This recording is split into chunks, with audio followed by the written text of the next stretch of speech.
Elden Ring is the latest entry into the FromSoft series of Pound Town Soulsborne games, and it's good, like really good. Probably the best Souls-like game period, somehow redefining the open world genre on their first try, top tier voice acting, amazingly crafted environments, and really fun combat and bosses. However, instead of just planting Miyazaki on my lap and petting his adorable Widowhead with a 10 out of 10 rating, I want to spark a discussion about what makes this game the best, or not, to come from FromSoftware's artistic, grubby little game design hands, and how it will permanently evolve the Soulsborne formula. But first, let me preface this by saying I am not a Souls-like fan, but an avid enjoyer, which means I may have some opinions that may get some fans sprinting for their keyboards. So just remember one crucial fact.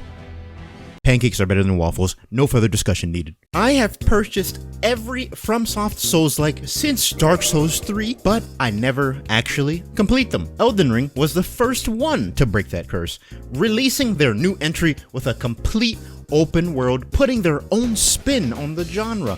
A massive open world that rewards exploration of its most hidden secrets, spoon-feeding you the freedom to do so freely. You can tell it's truly free because of how many times I used the word free. Not some filler map market bargain bin with the word ass in its name. Elden Ring is quite gorgeous, and I don't mean graphically. I mean the art direction. It's almost as if you're watching those Bloodborne Unreal Engine 5 videos, but it's actually real. Compared to the Western themes their games usually follow, this one leans more on the side of Norse mythology. Someone can correct me if there's a particular setting officially, but this game presents a unique issue not too unlike Tears of the Kingdom, where there is too much content. But that's a good thing, right? Well, it's also a bad thing.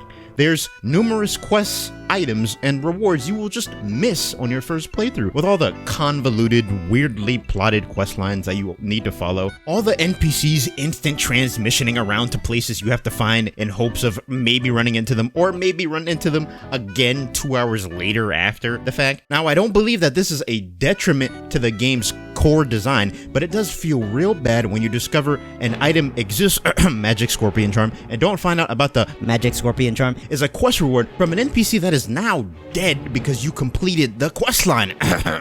So I had a friend give it to me instead. Many open world games give the illusion of freedom while quietly shoving you into progression that is conspicuously linear. While this game is the complete opposite, with a similar design philosophy to Breath of the Wild, you are free to go wherever you wish, with the only real restrictions being your skill. If you're not supposed to be there, you are either rewarded for getting through that tough area, or you're gently pushed to areas you're more prepared for. Previous Dark Souls games are linear, while giving the impression that they aren't because they don't handhold you through their pretty theme park. Wondrous, picturesque, and thick are some words I would probably use to describe the world of the lands between. And Millennia. Story, the grand narrative, the lore. Cut that. No one actually remembers any of that. Everyone just watches Vati videos, so you can skip all that. I have always loved the worlds and storytelling behind the Souls series, and it's why I play them. To bathe myself in these new, excellently crafted spaces that I so adore. No matter where you explore, there is always secrets upon secrets, lore hidden in those secrets, secrets hidden within the NPC's secrets, NPCs looming in these unbelievable, dense secrets of the world. The story is what you as a player discover it to be, which is unique to each of us individually. This is not new to us, seeing as though this has been mostly the same style used between the Souls games, super detailed and rich in lore, but poorly explained. Unlike everyone else though, I'm stun-locked by the pretty colors and weeping out for combat, so I never really needed descriptions on every item to convince me why I should be simping for Ronnie, because I already have that covered. Combat, gameplay systems, the hurt, the syrup for our pancakes. FromSoftware are kings of the gameplay-first style of development, with dozens of unique weapons, weapon skills, ashes of war, and spells. These supposed difficult games can quickly become candy you stole from a baby, so you won't be hearing any "where's journalist" mode from me. The combat shares continued similarities to its predecessor, Dark Souls 3, fast-paced and heavy-hitting action, though with the addition of a dedicated jump button. It morphs into this flexible, hybrid of Sekiro mobility and Soulsborne combat, which is weird because from what I learned, these games were developed at the same time, yet Miyazaki says that neither inspired each other. I don't believe you, Mr. Dark Souls. Though it is sad because the way you build your character in this game prevents you from even using the mountain of weapons you come across. All the weapons I found cool were strength or faith based, so I could never even use them properly with my Dex Int build. Yes, you can rebirth and change builds completely, but it's a bit tedious to readjust every stat for that every single time. Considering the amount of weapon skills that each unique weapon has, dozens, possibly even hundreds of builds that you can play, I assume that's the only reason why it's incentivized to play multiple playthroughs, so you can change your build around, discover new things that you were probably bound to miss. However, just like with Breath of the Wild, after that first playthrough, that special awe and wonder just doesn't come back the second time around.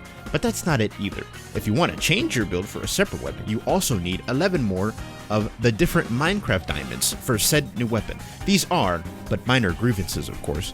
I just wish we could have had our cake and ate it too with how gameplay focused these games usually are. Now remember when I said that people would sprint to their keyboards? Well, I'm about to talk about why. First off, it's not because my favorite boss is the Dragon Lord and not stupid sexy Melania, because I used Mimic Tears to be her. It also definitely has nothing to do with Comet Azure. It's because I don't very much care for or even like the PvP in Souls games. Yeah, look, let me explain. I would love to be running around, playing the game normally, to be able to see all the tri-finger butthole and seek grass messages without getting invaded by a naked hobo with a pot on his head listening to Bring Me the Horizon. Thankfully, Elden Ring changes this compared to previous Souls titles. You're not forced into PvP anymore. Unless you're playing co-op, your chances of invasion are 0, but not 0. They will still happen, but just by fellow NPCs instead. At least there's actual rewards built into those invasions. It's one of the underlying reasons why I felt so middling with Dark Souls 3. Partially because of that group of waffle boys who call me mean names just because my magic is better than their greatsword. To be fair, this probably wouldn't have been an issue if my friend didn't insist on playing co-op with me when I usually play those games offline. Don't get me wrong, I really did enjoy my time and it was fun when we weren't getting invaded. Candyman just get some cool Dancer of the Boreal Valley armor, a diamond sword, and my double berry pancake breakfast meal. Long story short, I really loved this game. A lot more so than I ever did with any previous Souls game. And we should look forward to whatever innovations FromSoft continues to bring to the industry,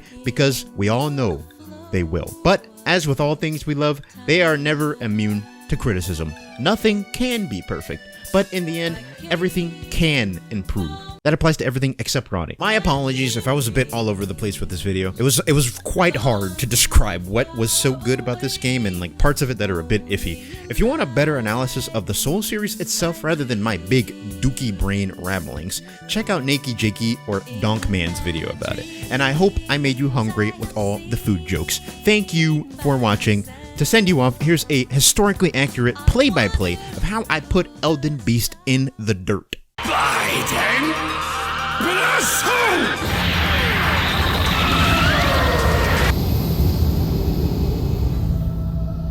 Hey,